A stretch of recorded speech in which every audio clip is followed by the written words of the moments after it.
Well, Yahoo has confirmed the theft of 400,000 user names and passwords unencrypted. We got Drew Fitzgerald joining us now on the set. Drew, thanks for being here. No problem. Tell us about this. Is a disturbing thing. This isn't email accounts, is it? No, it's not email accounts. It's a very, very small part of the millions of Yahoo users who use it for messaging and email and whatnot.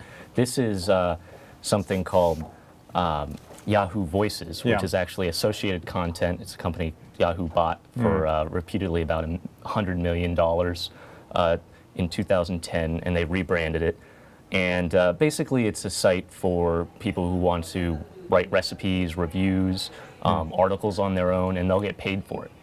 Based on the number of views. Right. Now they said that this stuff, there's been a data breach. Hackers were able to download this data. What have they done about this, and should people who use that service be scared? Right. Well, if you haven't changed your password, you should be scared because we're told not to use the same password for many different accounts. But we all know not everybody does that. You should change your password. And but the hackers haven't breached this for any kind of financial reason. They left a note saying that they're basically doing this to expose the vulnerability. So Yahoo says that they're investigating and they're working on it, and it's a very old file.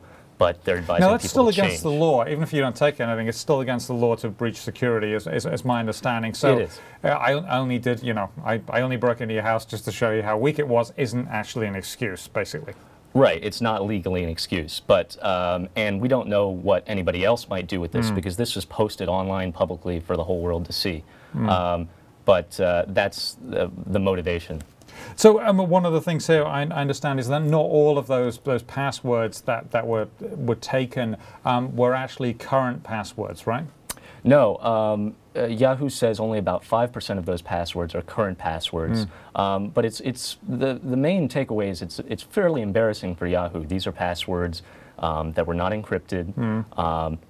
It was a text file that was fairly easy. The method that the hackers say they used to access the database is a fairly easy loophole to fix. But Yahoo says it was an old file, and they breached it. So I guess one of the things here is that we keep hearing about this. I remember last year it was every week there was some sort of hack. It just seems there was week after week after week, sometimes day after day there'll be a hack here, a hack there, seemingly everywhere. Is this something that's just a fact of life now that we live in an online world?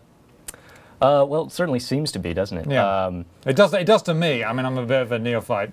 Yeah, you know, to a certain extent, you want to put your trust in the people that you leave your information with and that you make passwords with, but you also have to be vigilant as well. Some of these hacks have been pretty advanced, and some of them, in this case, are just an old file that no one seems to have noticed and no one seems to have upgraded. So, bit of a black eye there.